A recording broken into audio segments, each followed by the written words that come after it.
Well, thank you so much for coming tonight to our first home buyer seminar. And I'm Allison Walker, the owner and broker of Walker Realty Group. That wasn't good. I started Walker Realty Group in 2013, and I first got my license in 2009 and went to work with one of the big box companies. So I got a lot of good education there and had a mentor that was really good. But at that time, the bigger companies, everything kind of seemed really stuffy. They're kind of like CPA offices. No offense, CPA. that just wasn't for me. And anyway, also in 2008, if y'all heard, there was a big real estate crash at that time, where a lot of the home buyer or sellers, they were upside down in their homes, where they actually owed more money on the home than it was worth. So say they bought it for $200,000. At that time, when they went to sell, it might only be worth about $175,000. So, the seller still might have owed like $190 or something on it. So they were having to bring the difference from what they could sell it for and what their loan payoff was. And that was due to a lot of lending regulations or laws back in that time, and they've gotten those straightened out, thank goodness. But anyway, I wanted to have the opportunity to work with sellers and buyers the way I wanted to, instead of being so regulated by the big box companies. And so I started Walker Realty Group so I could tweak my commission if I needed to, or however would best kind of suit their needs. And one shoe doesn't fit all. I always say that, and different people have different needs. So anyway, we were lucky enough to get Walker Realty Group going, and we're in our 10th year, so yay for that. And I've got some great agents. Several of them are here tonight, and I appreciate Chris and Dawn pulling this thing together for us. And Dawn put in a lot of work along with Fairway Mortgage, with the graphics and the brochures you'll have and everything.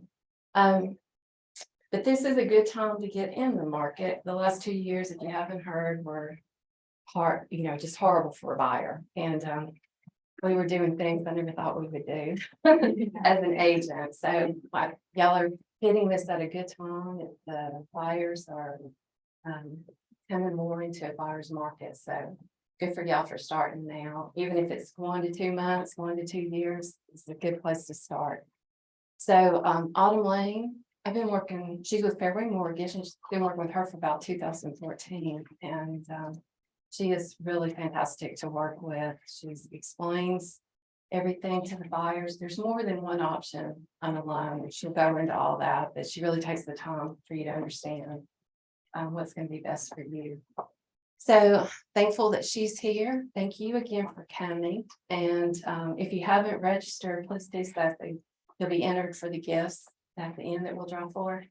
And also there's a blank sheet of paper, I think, in the back, where if you have questions, write them down, and we'll be glad to answer all those at the end. But thank you again. I think Chris is going to start us off here. Yeah.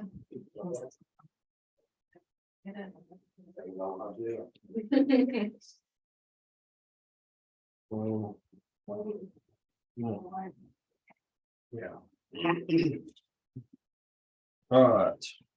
We ready to get started? So my name's Chris Longmars. I go by Tactical Realtor on social media. That's kind of like my little kick. I'm a veteran. And I currently am in law enforcement and do real estate full-time as well. Kind of keeps me busy and going. So today we're going to talk about, labeled the rent race. So the rent race, we're going to look at the pros and cons of everything, and just go over it and how to get started in real estate. So I'm used to teaching 5th graders. So if you got questions, stand on your seat, anything like that. I usually teach don't do drugs. So don't do drugs while we're at it. Okay. All right, let's get started. So what we're going to do is compare rent to own. Okay.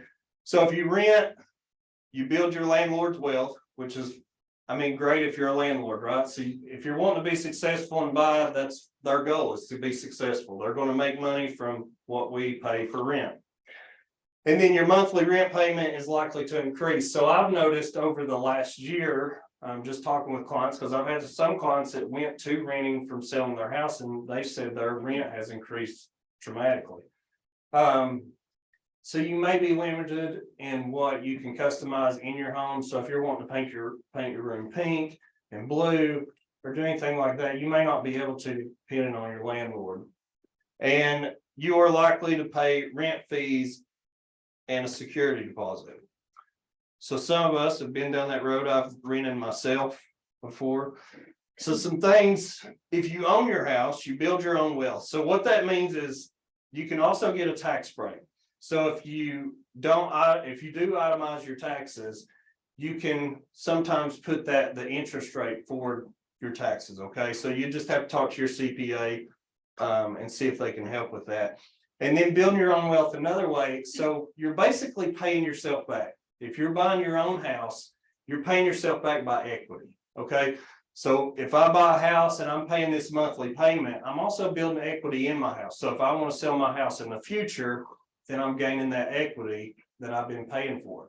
Now, if you do that, if you're renting, you're just throwing that money away, basically. I mean, it's helping the landlord. And I mean, that's my goal, is to have houses to help people.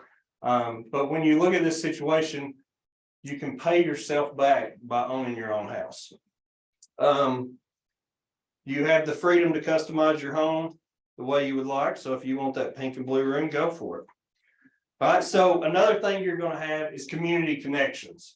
So when you're renting a house, that may just be a temporary home that you're staying in, right? So community connections is a big thing. Like I live in a subdivision, I know all my neighbors. I really enjoy living there, but I've made that connection with people. So when you're renting, that connection's not always going to be there. You got people coming and going in every which way. Another thing is your privacy. So when you're renting, you have a landlord, which overlooks the house. They don't want the house grown up, which I wouldn't want the house grown up neither, or I wouldn't want my own house grown up. But you always got something managing your property. Now, granted, if you're in a subdivision, you can have an HOA, which manages and helps things, kind of organizes things. But you have that freedom and privacy to yourself, because that's your property. Oh no. This thing's done went off again.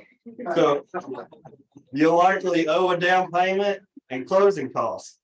So that is something that Autumn could touch base with you on down payment and closing costs, just depending on where you're at, what kind of offer you make. We can work with numbers and different things. So you have your own choice of the home, which I covered that. Owning a home forces you to save, kind of like I said before. Instead of building your landlord's wealth, you're building your own wealth, because you're giving back to yourself, and it's forcing you, because as long as you make your payments, you're building that equity in that property. So you've fully invested in this. You're constantly trust me, my wife, she wants to do everything to the house constantly, but that's building equity. As long as we make that house to the better, then we're doing good. Okay. And then next slide. If the papers. You're doing awesome, Becca. Thank you. I really appreciate you. Okay. How buyers find homes. So internet. Most of you all, I'm sure you kind of knew about it because she's your mom. Yeah. Help a little bit. Yeah, that did help. Okay, anyways, like internet. We see a lot of social media, different advertising. I know we're trying some here. 30% real estate agent. So the real estate agent, we go out and we kind of bat for you, and Dawn's going to touch in on a little bit of that. But we try to help you find, we'll set up a search and try to help you find what you're looking for.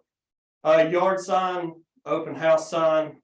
I know with the weather lately, my yard signs have took dark naps. But yeah, you may see a yard sign, you're like, hey, that house is for sale, I want to know more about it. And sometimes that's how I've got calls of people interested in our properties. 6% friend, relative, or neighbor. That falls for Dawn's son because he knows her. Home builder or their agent. So some of you may know contractors, kind of give you a heads up, say, hey, this home's for sale. And that's another thing, because when it goes live, there's going to be all kinds of people looking at this house. So something we're going to cover tonight, but we see this house, we see it coming soon. So we can kind of get a step up on it to kind of help our buyers. And directly from the seller or new seller, I've seen that. I've seen families sell houses and they've just needed help with transactions. And print newspaper advertisement, I haven't read a newspaper in years, but if you use a newspaper, I'm not hating, right? Okay, keep on trucking, Becca. And it's stuck together again. Okay, why use a real estate agent? So a buyer agent's role. We act as your advisor during the whole buying process. It helps you understand the current market conditions. You are always paying the right price. So that's something we look at. I use this called RPR. It kind of gives me the home value because we don't want our buyers going in more for a house than it's worth. Is that, you see what I'm saying? So that's one thing I know all of us do because we talk about it a lot, but we don't want our buyers upside down on the house. If it's your house or you really want this house and you want to go for it, we're going to fight tooth and nail to make sure you get this property. But that's one thing that sticks out to us. We don't want you upside down on this. We want you to build equity.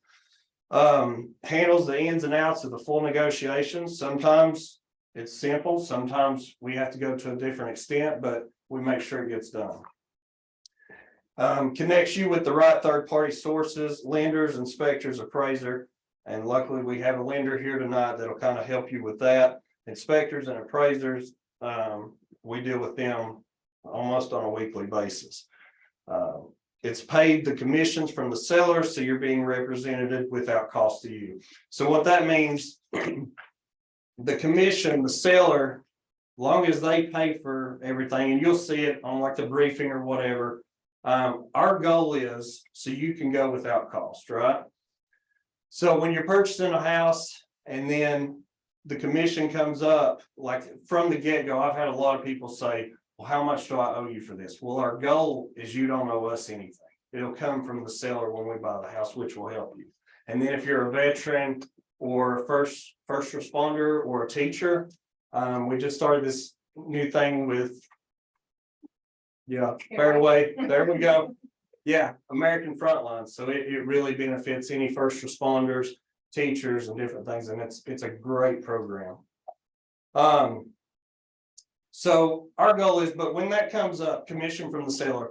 So if you see these for sale by owner, everybody's seen it. I know a couple of the apps that we got will show up for sale by owner. That's where on the contract you can put a rate what you would owe the agent. But our main goal is to have the seller of that property pay the commission so it don't come out of your pocket. Get it, Becca. All right. Steps to buy a home. Determine what you can afford, get pre-approved by your mortgage lender. So we got a lender to explain that tonight. That's a big thing, but once we get over that hurdle, then we go from there. Select a realtor. So you choose the realtor you want to represent you and move forward. Third step, choose your financing and get pre-qualification letter. I know we've worked with some great lenders that get the pre-qualification letter pretty quick, and that helps us if you want to buy a house. Number 4, shop for your new home or narrow your choices. So this is the part that we set up a search for you. So you tell us what you like, what you want to move forward with, and that's how we start our search, and then it'll notify us if there's any come into that search. So make an offer and be prepared to negotiate if needed. So this is the part some people kind of stress about. This is what we do. We wake up, we fight these battles. That's how we just roll. I mean, that's what I always say. Each day I take as a battle, learn from that one and win the next. Get your home inspection and appraisal, finalize financing with the lender, and sign contract. So this sounds like a lot here. The inspection process, we usually take care of it within the first step or the first week of being under contract. We kind of knock it out. The lender will be working on the financing, and she'll be contacting you, and we'll keep you up to date as well through this process. 7, get ready for a closing and move in. This is the fun part. This is when we've got through all of this. These first 3 steps right here get kind of nerve-wracking. You'll get in the middle and you'll start to get nervous, but we're here the whole time. I mean, we're from the start till the end, we're here. And then I even had a client I closed on last year, reached out to me today, I'm checking in. Get ready for closing and move in. So this is the day we got the keys. and then the fancy little closing gift. And then you get to hug everybody and take pictures and make sure your hair is squared away. Number 8, close on your new home and enjoy it. So same exact thing, you're moving in here, but number 8, that's a little together. Yeah, it looks good though. Okay, close on your new home, enjoy it. So if you want to paint your home pink and blue, this is your opportunity. This is where you're going to build equity, and it starts from that. It ain't like buying a car. So people say, well, let's invest in a car. You drive that car off the lot, you lose money right then and there. Trust me, I've learned that lesson. But with a house, it's always building equity. As long as you take care of it, you're just putting money back in your pocket. Sometimes it may not feel that way, but that's how it's working out. You're forced to save your own money by buying a house. So now, this is where Dawn comes up. She is not a hired actor, guys, I promise. And now this thing's broke again. Oh, yeah. Yeah. That was fine.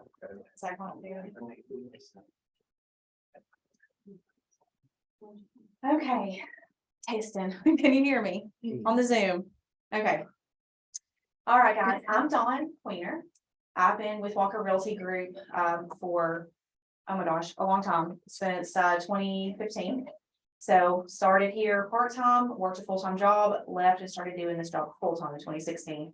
So I've sold hundreds of homes, helped hundreds of buyers and sellers. So just wanted to introduce myself because I know some of you I've never met before. All right, so my first section is going to be on the market. So what I want to talk about is, you hear realtors all the time, and Chris even said it, you know, the market. What is the market? What does that mean in our industry? So what the market is that is going to be determined by these components. So we look at location, we look at the competition, we look at timing, condition, and price. That's what determines the market that we're in. So when we are in a seller's market or a buyer's market, those are two different types of markets. So over the past 2 years, you will have heard people say, oh, we're in a seller's market. What that means is a seller is their benefit when they're in a seller's market. A buyer is their benefit when they're in a buyer's market. So whenever the market was really hot last year, every house had 10, 15, 20 offers on it. Houses were going 50 to 100,000 over list price. That's benefiting the seller. So that's when you're in a seller's market. So what we're seeing now, we're trending more toward a buyer's market, which means now the buyer is in the driver's seat. And so what is making up the market are these things right here. So when we talk about location, we're going to say, hey, you know, where do you want to be? Which county, which city, is there a certain neighborhood? Those things are going to make up the difference of the value of the home. Just because a house that's in Farragut in a very desirable subdivision versus a house that's out in Mascot, Tennessee, out in a rural area, you could have the same house, but they have different values because of the market that they are in. Okay. We look at the competition. What's your neighbor's house for sale for? What did the neighbor down the street's house sell for 2 months ago? That's how they, determine the pricing. Timing, like I said, you've got the buyers and the sellers market. Condition, that's also going to play a role in it. When you start looking at the condition of a home, you have someone who's never touched their HVAC for 10 years. They've never pressure washed their siding. They've not replaced their shingles. Those houses are going to be less valuable than a house that's been upkept, that's had the records, kind of like a car. When you get your maintenance done on your car and your oil changes are current and you have, new tires and new windshield wipers, all those things add value to your vehicle. It's kind of the same way with a house. So we look at those things. The home inspector will point out all those things for us. And so that's something that we can negotiate for you once we're under contract. The price, like I said, we go off of what's selling around it and kind of what the market for that neighborhood is, determining. All right. So this slide right here is, this is talking about the market conditions that can affect a home cost. So I know a lot of you are getting started. You may have been on Zillow or Realtor.com looking at different houses, and you see the price and you're like, gosh, why is that house $400,000, in West Knoxville? Or why is this house this much over here? Well, the things that are going to make up the home cost, number one is going to be the interest rates and financing options that are available at the time. So as interest rates go up, home prices will come down. because it has to balance out somewhere. When interest rates are really low, you'll see the home prices spike up. So 18 months ago, when interest rates got down in the 2s and 3s, you saw those values skyrocket. Neighborhoods went up 30% in just weeks and months. So that's kind of something that, has affected the home cost, was the interest rates. Buyer demand. When we have a room full of 100 people that want one house, that price is going to be higher. If you have 10 houses and one buyer, you can pick which one you want. The cost is going to be lower. So buyer demand, we have a lot of people moving here to East Tennessee. So what that's causing is it is causing our values to stay strong. Now, a year ago, it was very hard for a first-time home buyer to get in because you have all these people who are moving here in droves from other states. That has kind of slowed down now. So we are starting to see first-time home buyers being able to get back into the market to where they can make offers and get offers accepted with FHA loans, USDA loans, VA loans. They're not having to just pay cash and, over list price. So buyer demand, price of comparable homes that have recently sold. That's another thing that affects the cost. If the neighbor's house down the street sold for $20,000 over, well, now that becomes a comp for us. So now your home value that you're looking at is going to be more. The economy, when interest rates are up and inflation is up, that really affects the home prices and the buyers that are looking. When economy is good and things are, going great, then, it's easier to buy a home. So that's one thing that is going to, now that things with inflation are starting to come down, I think we're going to start seeing a better market for buyers. Also, the number of homes available. When I first started real estate, when I left my full-time job in the summer of 2016, we had about 30,000 homes on the market that summer. As of now, we have about 3,200 homes. That's the difference of how many homes we used to have versus how many homes we have now.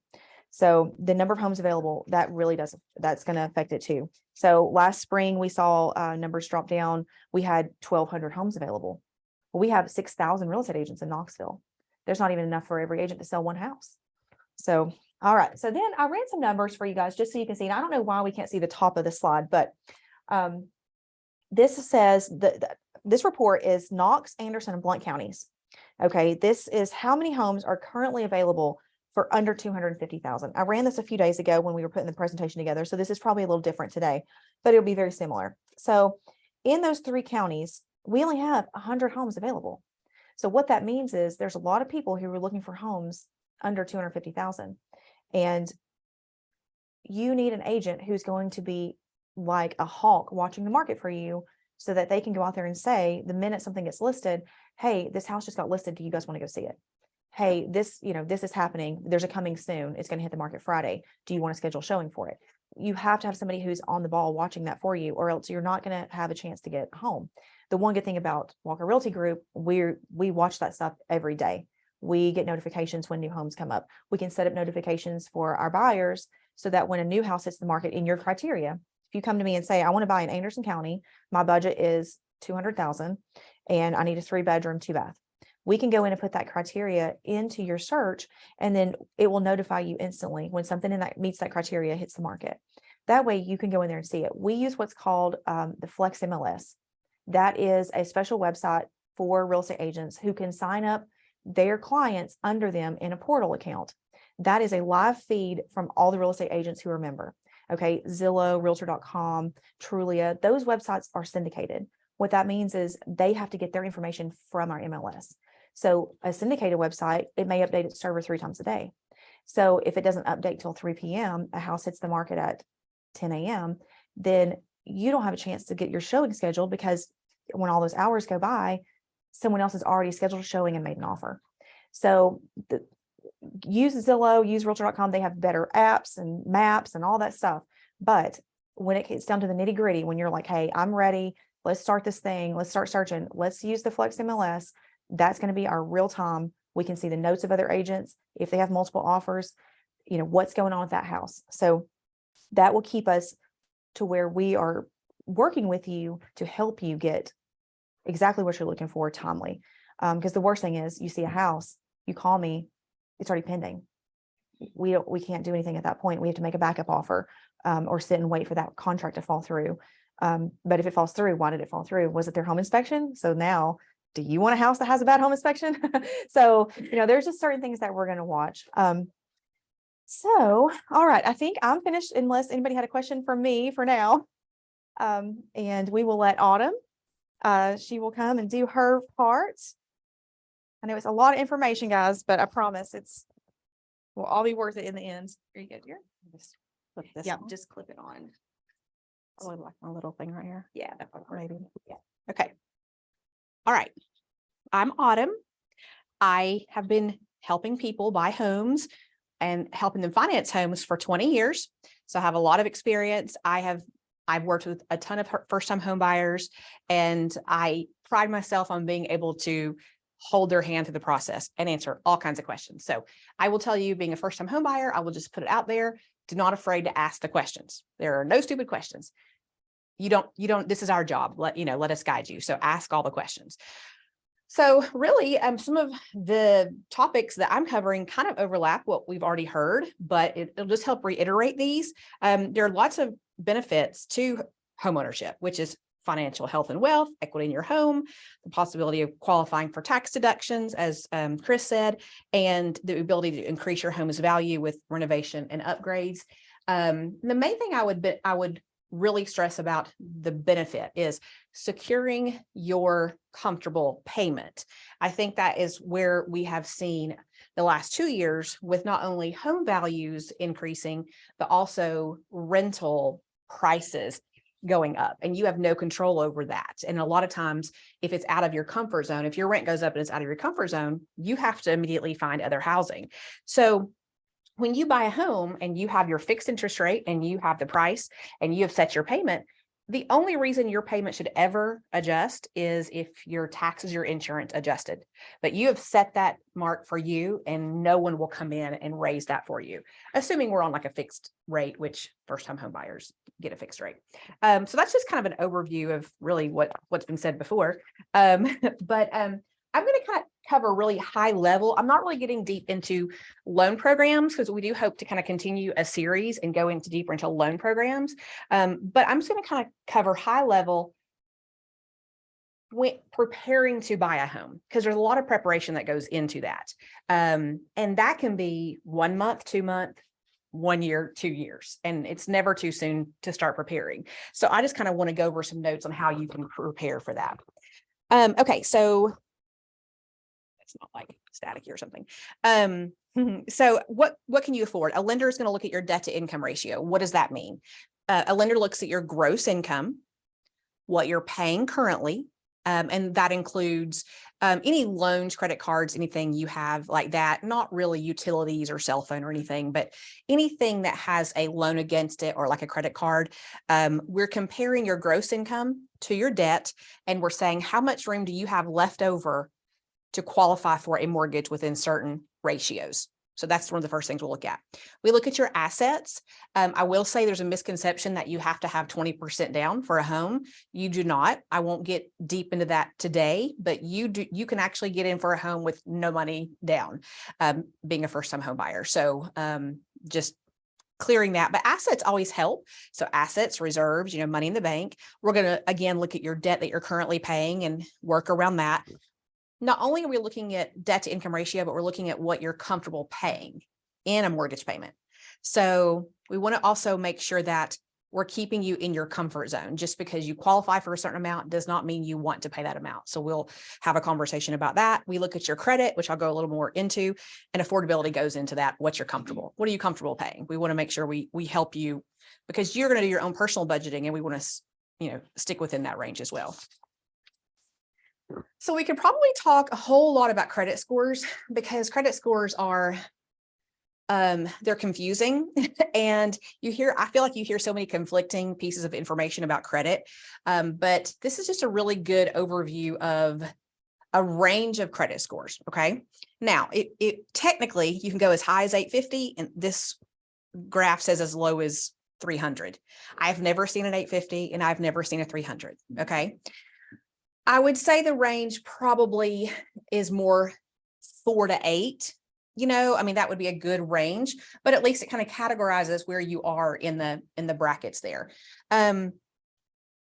Just because you have fair credit doesn't mean that you cannot get a home. Okay. And you don't have to have this excellent green category to get a home. And lenders can work with you on guiding you on how to move up the categories. But really this just kind of helps kind of bracket, you know, I will say what's good about this is it kind of shows you and it reiterates that the important piece of establishing a good credit score is getting the best terms available for you. Because if you're in the very good, excellent, you're going to get the best interest rate, the best terms as far as financing, lower down payment. It opens up your opportunity the higher you are toward the green on the scale here. But don't let that scare you. I would say, don't be afraid just to, you know, reach out to your lender and say, I want to check my credit, because if you have things you need to work on, sometimes those things take 6, 9, 12 months. And so that's why I say it's never too early to start, that process. So a little bit more in depth about a credit score and how it is, how it's broken down. And a lot of people don't realize this piece of it either.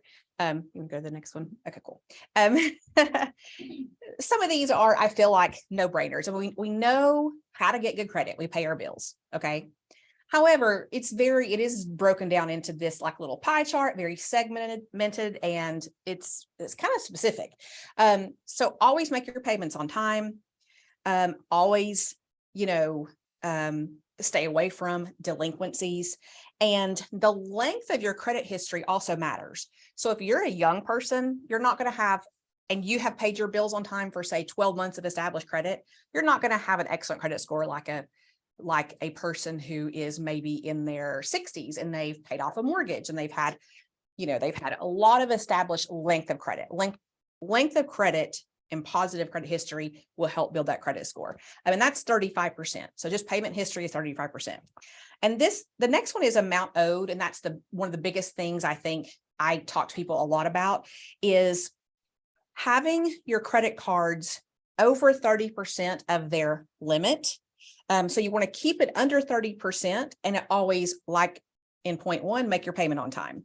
I think that portion is one of the most important, I think, because it makes up a huge portion of your overall, credit score.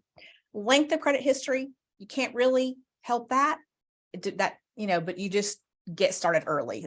That's the main thing.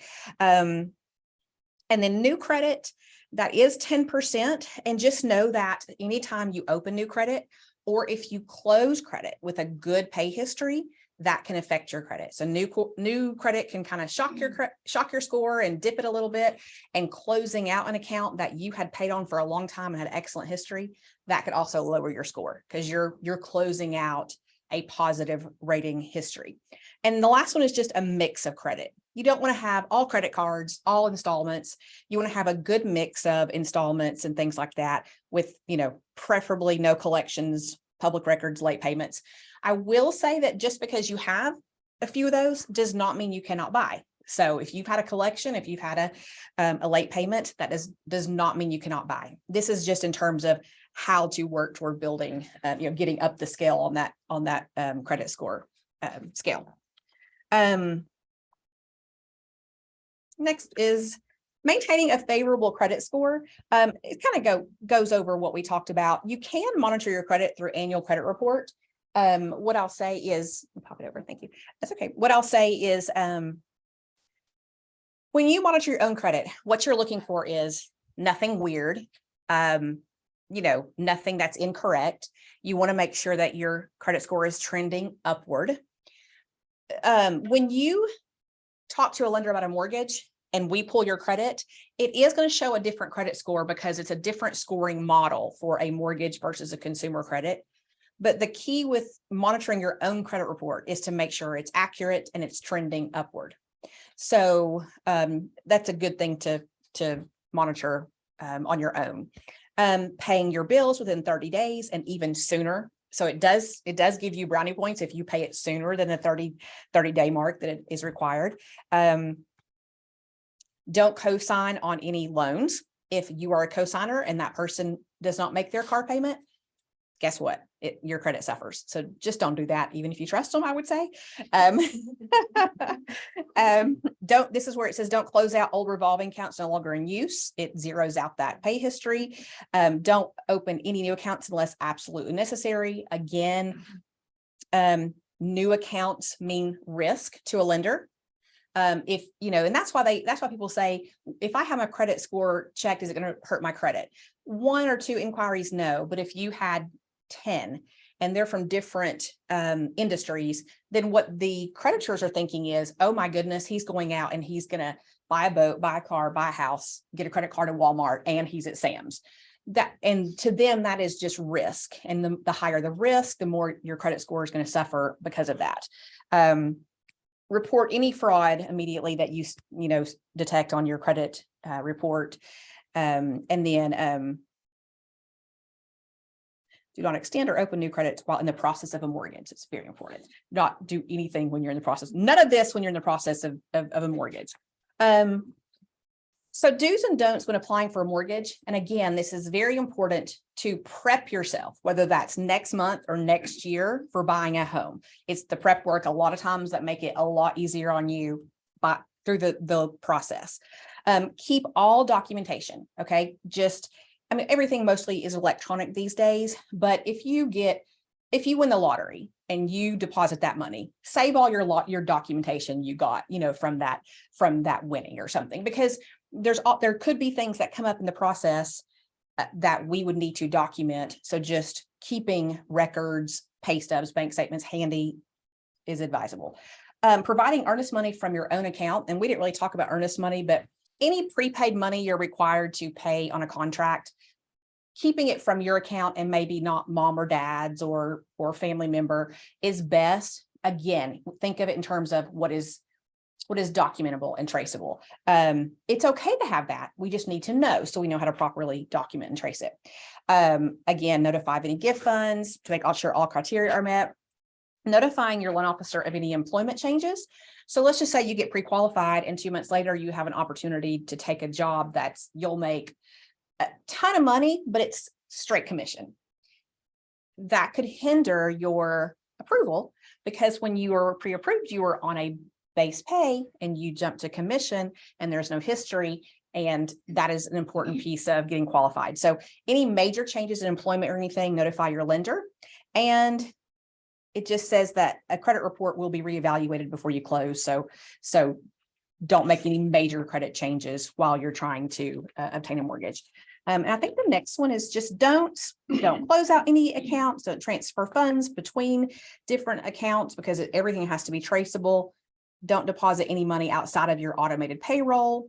If you do, it would have to be sourced and documented. Again, if you have money under your mattress, I would just keep it under your mattress, don't deposit it, and just use it for your run money because it's not documentable like your auto deposit pay stub is, or payroll. Do not change jobs, do not make major purchases, and do not increase your liabilities, including credit cards, student loans, line of credits, all that stuff.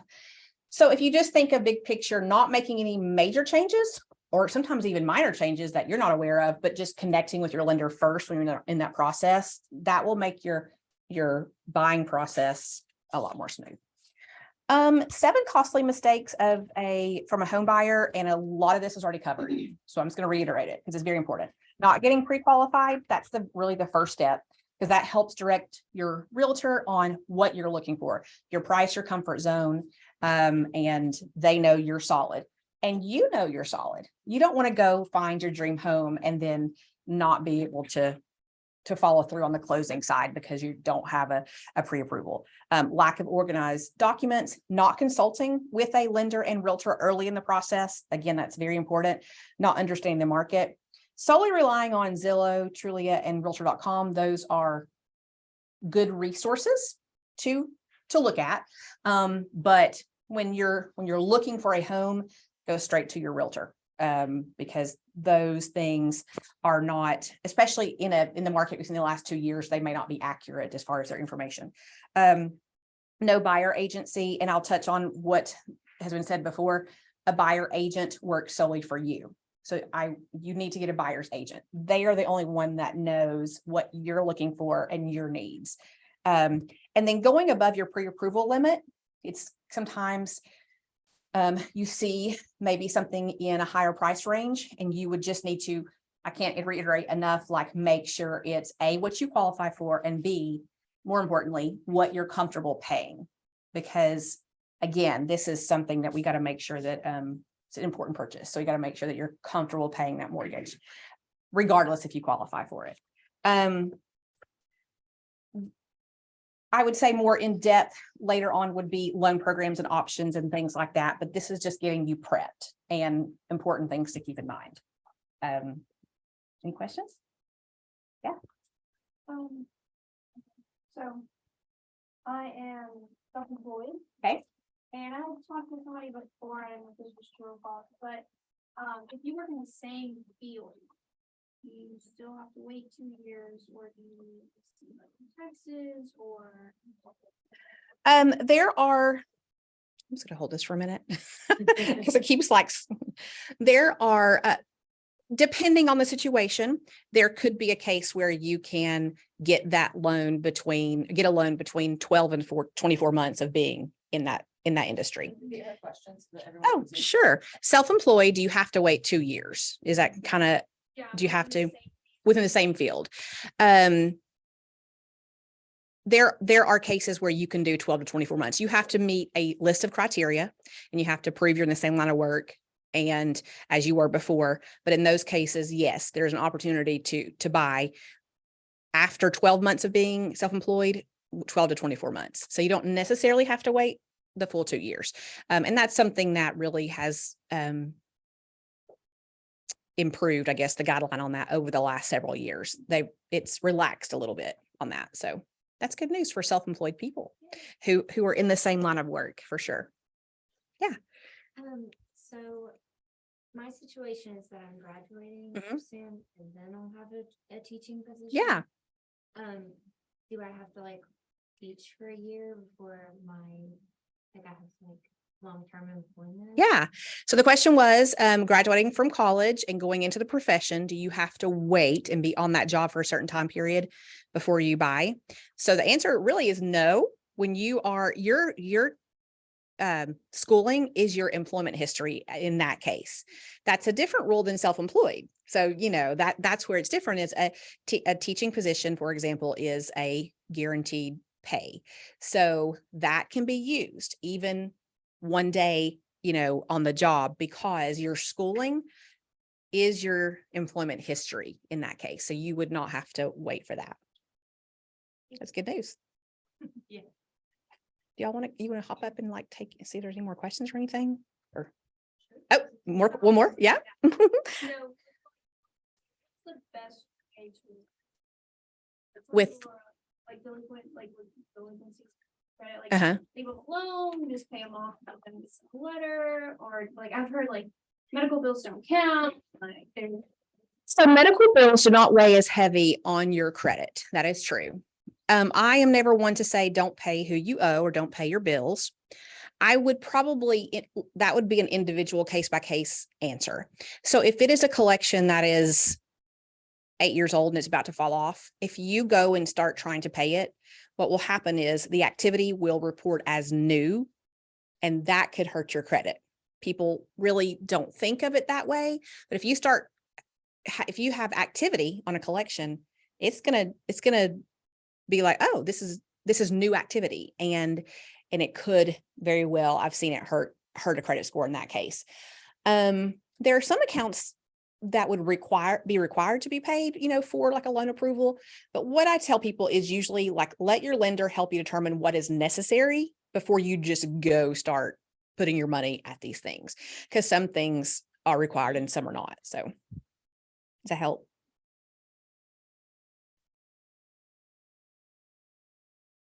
That good? I think so. Okay. Yeah.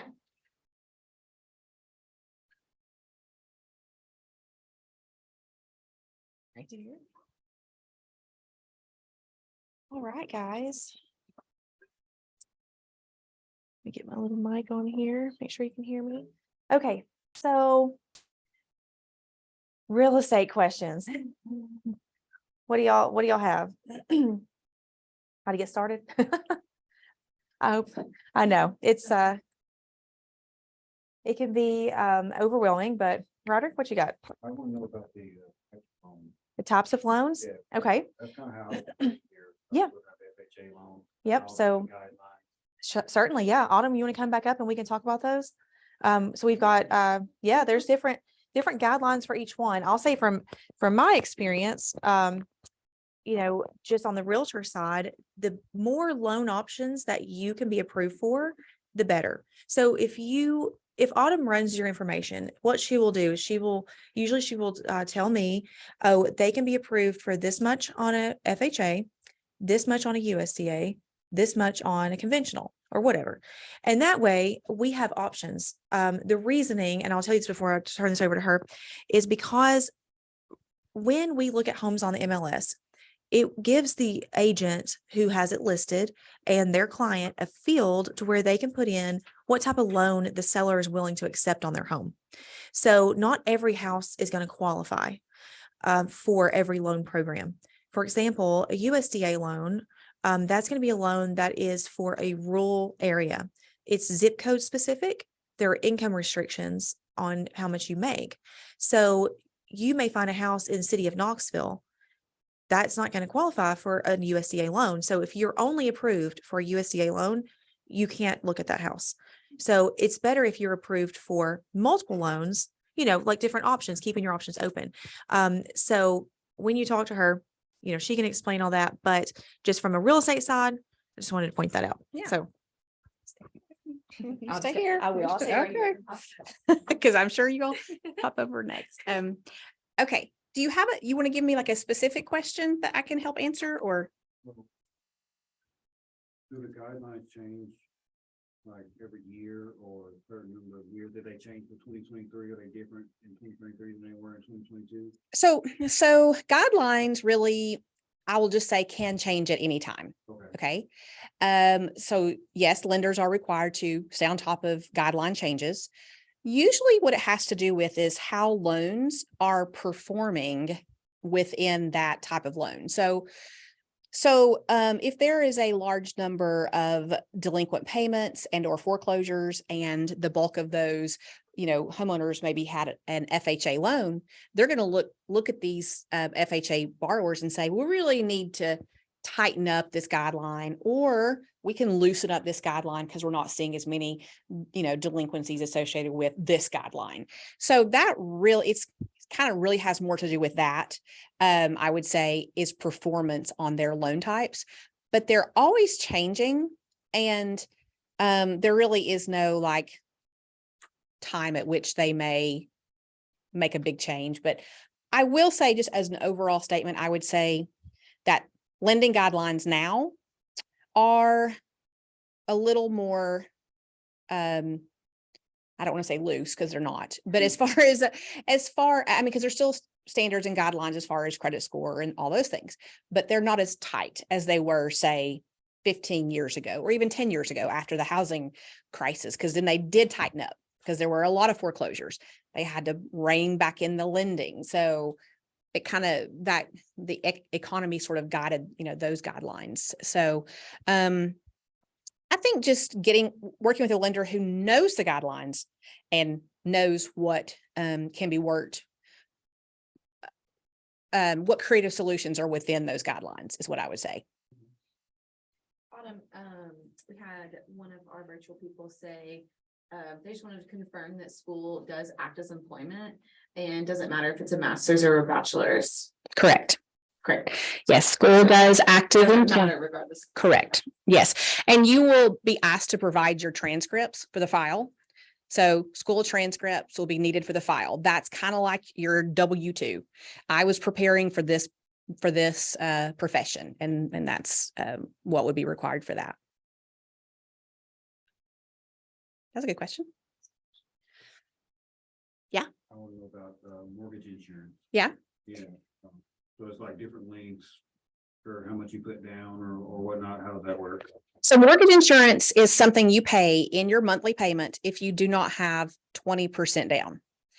There's a lot of negative thoughts around mortgage insurance, but I like to tell people it is the way that you can get a home without 20% down. If there was no mortgage insurance, you would have to put 20% down. So mortgage insurance opens up more opportunity for home ownership. But all mortgage insurance is doing is protecting the lender in the event that there is a default. However, it saves the homeowner or the buyer from putting 20% down. It is based on several things: which loan you do, credit score is a direct correlation, how much money you are putting down. So if you put 10% down versus 5, it's cheaper because you're closer to 20%. So there is a calculation based on credit score, what you're putting down, loan to value, and those type things. And over a certain amount of time, that mortgage insurance kind of falls off, Mhm. depending on how much you put down. How does that work? It will on a conventional loan. So if you go FHA, it will not fall off. What it does is it declines as you pay the loan off. It goes down, but it never actually falls off. So as you owe less. So even after you get 20%. Mhm. Yeah, even after 20% with FHA, it is still on the loan. It's just declining as you pay off the loan. Yeah. So would it just be smarter to like refinance? Yes. So that's what you would, the strategy for FHA with mortgage insurance would be when you've reached that equity position, and assuming rates make sense for you to refinance, then you just refinance, get out of that mortgage insurance, and 90% of the time it's worth it doing that for the overall lot, savings of the loan. But FHA is an awesome loan, and we've all done plenty of FHA loans because it opens up the door to home ownership that conventional loans do not. So it's not a bad loan. It is more expansive on qualifying, and so many more people can buy a home through FHA. So, just because that mortgage insurance never goes away, you can re-strategize down the road on how to get rid of that. So if that makes sense. And I will say, most people are not going to stay in their homes until the FHA mortgage insurance, is over with after 30 years. I will say most every person I've ever worked with has bought and sold a house every 5 to 7 years. And that's probably about the average, I would say. So the likelihood that you're going to stay in your home for 30 years now as a first-time home buyer, probably pretty slim. Like it would probably be, you would be like a 1% top person if you did, just because people want to get their equity and they want to move up to a bigger home.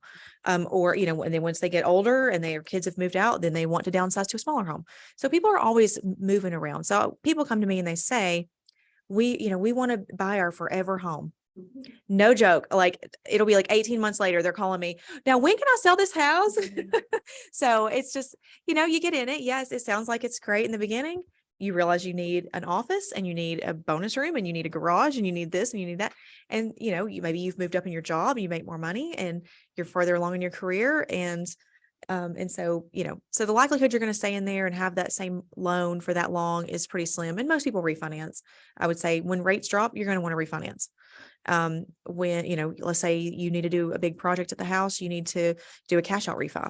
You want to pull the equity out, you've built up 30% or 40%. So it just everything is all, and that's what you can't really put real estate into a box, right? Because there's so many different facets to it. It's just what's going to work for you, your time frame, your budget, and just getting you into something so you can start the process of building equity. And a lot of people will sell after especially first-time home buyers, they'll sell after the first 2 years. Go ahead and sell. They don't have to pay the capital gains tax, find something else, put that money into their next home and just kind of keep rolling with it. You do that for a good 10 to 15 years, you've got a lot of money saved up. People come to me, they've got 200,000 in equity. And, just from doing the market right. So, yeah. So what other questions do you guys have? I like the questions. I know. How many FHA loans you can use? Is there a limit? So there's always, like, yeah, I know. Like it can't just be a yes and no. Okay. You cannot have 2 FHA loans at the same time, but let's just say you, you co-signed on a loan for your son and it was an FHA loan. That's not the home you live in. You're just a co-signer on that loan. But now you want to buy your own home and use FHA. So you can have a co-signed FHA loan and a primary FHA loan. That's all you can do with two FHA loans. But you can't have two FHA. Like if you were exactly. So if you bought a home and used FHA and you intend to keep that home and buy another, the next loan would have to be conventional. So you can't, yeah. So VA, you can have two. It runs into bonus entitlement, and every veteran has a portion of their entitlement that you can use as a bonus as long as it falls within a certain loan amount. And they can even use bonus entitlement and have to put a down payment down to utilize a secondary portion of their VA, but you can also have two VA loans at the same time. Yeah, another Alright. question. Yep. So we have a question from the Zoom, and it's about homeowners association. Is it good to have a homeowners association when buying? So a homeowners association, what that means is it is usually you hear the term HOA. What that is it's going to be a neighborhood will have an HOA that is overseeing that neighborhood. There are benefits to that. There are also drawbacks to that. Benefits are going to be that your asset is protected because you're going to have someone in charge of keeping the neighborhood looking good. They're going to have rules. They're going to say a certain type of fence, can't park on the street, your trash can has to be pulled up. You can't, you only can paint these certain colors. I mean, so there are limitations with it. However, moving into an HOA, as long as it's managed well, that things are going to be kept looking a certain way. Now, outside of there, let's say that you don't live in an HOA, you can pretty much do what you want inside of the rules of the county or city that you live in. So the city may say you have to do, a shed has to have this, or a pool has to have a fence, or whatever. Those are specific for city and county. But HOA, they can have other kind of rules too. So there may be noise ordinance or pet limitations or certain things like that. So kind of depends on the person. I mean, if you like to party and cause a ruckus, you probably don't want to be in an HOA. But so yeah. Yeah, and it could affect your affordability. So that's another thing to think about too, is HOAs are expensive. Well, I mean, not all of them are. I mean, some of them are $100 a year, some of them are $100 a month. So if you have your pre-approval and it's based on a certain amount, now you look at a HOA that's going to be $100 a month, you're going to have to back that down. Your pre-approval is not going to be for as much because you got to factor in that $100 a month is going to be on that payment. So, things like that. Also look at what the HOA offers, because sometimes it'll include your trash pickup, sometimes it'll include water, so there's Yeah. be a trade-off if you don't have to pay that, so just Yeah, look at true. it real close. Yeah. So Andrew said that, an HOA could cover trash pickup, lawn maintenance, pest control, things like that. So those are fees that you may not have to pay. And I know, like, for example, like Ethan, he lives in an HOA that covers his trash. So he doesn't have to pay extra for trash. I live in an HOA that does not cover my trash, and I pay $120 a quarter. So that's another thing, it's something that you have to think about, when, you're looking at the HOA, kind of seeing what they include. So, yeah. All right. Any other questions? Yes, Alex. So. Can you do FHA on? Yes. Okay. Good You question. can. So you can with FHA as long as you are living in one unit. Yes. So if you are buying a duplex, you live in one side, you rent out the other one. And then there's only a 12-month occupancy on that. So after you've met your 12-month occupancy of that, if you decided to vacate your side and it be a straight rental, you could do that. So it's kind of a way to get into an investing realm, pretty easily, I guess, with minimum down. Both of those have to pass all of the guidelines, though. Ye- For instance, you could have a trailer be on the property. Yes. Yeah. So we have to make sure that it still passes the appraisal guidelines, and, making sure that, that those guidelines are met as well. But yeah, it's doable. I could go way more deep into that. But yeah. Good question. Y'all want to do the drawing? Yeah. Yeah. Let's do the Oh, don't drawing. do that one. We've got- Do we And, do that on the Zoom? Yeah, you- do we need to, let's see here. Who's on the Zoom right now? It's Rashana. To Rashana, she's still on there. Okay. Rashana, did you have any other questions? See if she's got anything in the chat. All right. All right, guys. Alex, I had another question. It slipped out my brain. That's okay. So how does that affect getting another loan for another house? So after you do that first time for multifamily, you have conventional. after that. Yes, or you could refinance that home and then you would qualify for another FHA. Mhm. So what you would do, you could move out of the duplex. Let's say you bought a duplex on FHA. You live in it for a year, you rent out the other side. You have your side that you vacate after the 12 months. You refinance that into a conventional loan because remember, you've been building equity over that 12 months. Now you qualify for a new FHA and you purchase a home that way. And do you apply that like profit from like what you're making off of them to that? as You well? can. Like are you talking about from your rental? Yeah, so your rental income, once if they have a signed lease, that does qualify. Like it doesn't hurt your debt I will in a add- way. Sorry, I will add, make sure you're putting your rental income on your tax return. Because after in the first year, you can use your lease agreement. After the first year, if you're not counting the rental income, it cannot be used by the lease agreement. So make sure you're filing it on your taxes. Another strategy besides what Dawn said a lot of people don't know that like when you go to buy that next home and you do conventional, you only need 5%. So you don't need 20 for the next home. You could leave this with under FHA terms on the duplex and go into the next home and just do 5. FHA is 3.5. So, save 5% more toward the next home.